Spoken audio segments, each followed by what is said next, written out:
Apakah sudah kelihatan teman-teman? Ampun, sudah. Ya, presentasi saya malam hari ini judulnya Kasih Menutupi Segala Sesuatu. Saya kasih judul Love Covering Sins. Sebagai pendahuluan kita akan bicara dulu tentang kasih. Yohanes 3 ayat 16. Karena begitu besar kasih Allah akan dunia ini sehingga Ia telah mengaruniakan anaknya yang tunggal supaya setiap orang yang percaya kepadanya tidak binasa melainkan beroleh hidup yang kekal. Di sini kasih adalah dasar dari tindakan penyelamatan Allah pada manusia.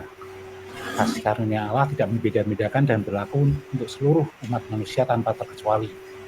Tidak memandang jenis kelamin, suku, ras, maupun kewarganegaraan. Yang kedua, perwujudan dari kasih Allah itu adalah inkarnasi Yesus sebagai manusia untuk menebus dosa seluruh umat manusia.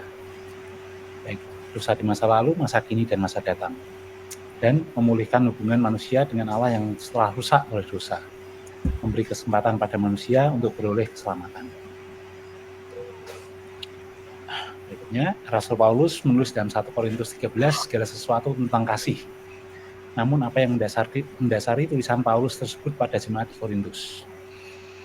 Bisa dilihat di peta itu, Korintus itu letaknya di tengah-tengah Yunani. Jadi dia adalah kota pelabuhan yang sangat maju. Sebuah pusat bisnis dengan populasi campuran antara bangsa Romawi, Yunani, Yahudi, dan bangsa-bangsa Timur. Korintus juga adalah pusat pemujaan pagan. Pagan itu antara lain dewa-dewa seperti Aphrodite, Apollo, Asclepius, Isis, dan lain-lain. Memiliki budaya hedonis yang sangat tinggi, penuh kemewahan dan amoral. Bahkan kuil Aphrodite di Akko Korint memiliki 1000 pelacur kuil. Berikutnya, kehidupan ekonomi dan sosial budaya di Korintus ikut berdampak pada gaya hidup jemaat di Korintus itu sendiri. Perpecahan, moralitas seksual, penyalahgunaan karunia rohani, dan kecenderungan memuliakan pemimpin manusia menjadi pokok perhatian Paulus dalam surat-suratnya. Paulus lewat suratnya juga mengajak jemaat di Korintus untuk berrekonsiliasi, menghentikan segala praktek-praktek penyimpangan, dan menjawab masalah-masalah spesifik di Korintus dengan prinsip Injil. Lanjut, pokok bahasan kita di 1 Korintus 13 ayat 7a. Ia menutupi segala sesuatu. Ia di sini adalah kasih menutupi segala sesuatu. Kata menutupi dalam bahasa aslinya yaitu Yunani ditulis dengan kata stege. Stege ini berasal dari akar kata stego yang berarti menutupi, seperti halnya atap pada rumah. Melindungi, menahan, diam tentang sesuatu, menutup mata terhadap sesuatu, dan bersabar terhadap sesuatu. Ini diambil dari A Greek English Lexicon of the New Testament and Other Early Christian Literature, sebuah kamus bahasa Yunani Perjanjian Baru yang banyak digunakan oleh para teolog dalam studi Alkitab. Kata stege ditulis sebagai kata kerja bentuk present aktif indikatif, menunjukkan sebuah perasaan aktif yang bersifat terus-menerus, sebuah pilihan yang secara aktif dipilih dalam kondisi sulit sekalipun, bahkan dalam situasi yang negatif dan menyakitkan. Makna teologisnya dari stege adalah yang pertama, tidak menghakimi. Jadi kasih menyadari bahwa setiap manusia berdosa dan tidak ada seorang manusia pun yang berhak menjadi hakim atas perbuatan orang lain. Yang kedua, tidak menyebarluaskan atau membongkar aib atau kelemahan seseorang. Jadi kasih itu secara aktif dan konsisten memilih untuk tidak membeberkan kesalahan dan kelemahan orang lain dalam kondisi apapun dan semenyakitkan apapun itu untuk kita. Dan yang ketiga, melindungi dan memulihkan. Kasih bukan menutupi dosa atau membiarkan kejahatan, namun menjaga martabat seseorang dan mengajaknya bertobat tanpa merendahkannya. Untuk lebih memahami maksud dari kasih menutupi segala sesuatu, kita akan dengarkan bersama-sama sebuah ilustrasi yang sangat baik dari Charles Spurgeon.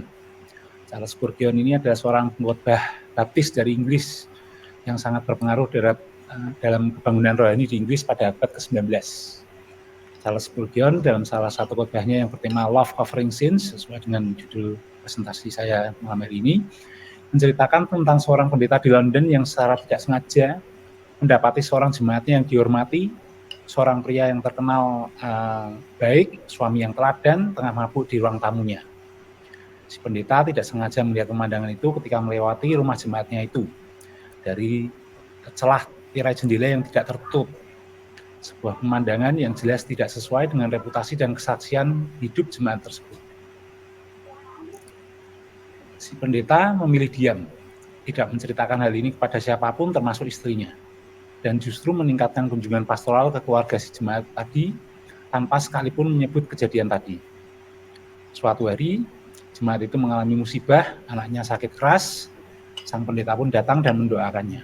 Saat itu, si pendeta berada hanya berdua dengan si jemaat ini, dan barulah si pendeta itu menegurnya.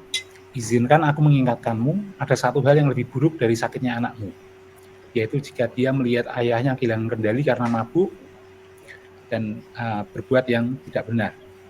Bertobatlah demi anakmu dan demi Tuhan yang menutupi dosa-dosamu. Pria itu, si jemaat itu terpukul, menangis, mengakui pergumulannya dan bertobat. Sampai akhir si pendeta tidak pernah menyebut bahwa ia sempat melihat si pria mabuk dari balik jendela. Di akhir cerita diceritakan setelah jemaat itu bertobat, beberapa tahun sesudahnya ia menjadi pemimpin rohani yang dihormati, dan ia memberi kesaksian pada jemaat yang ia layani. Aku tahu pendeta melihatku mabuk sore itu, tetapi karena ia tidak menghancurkanku dan membongkarku, melainkan menutupi kesalahanku dan mengasihiku dalam kelemahanku, kasihnya telah menyelamatkan hidupku.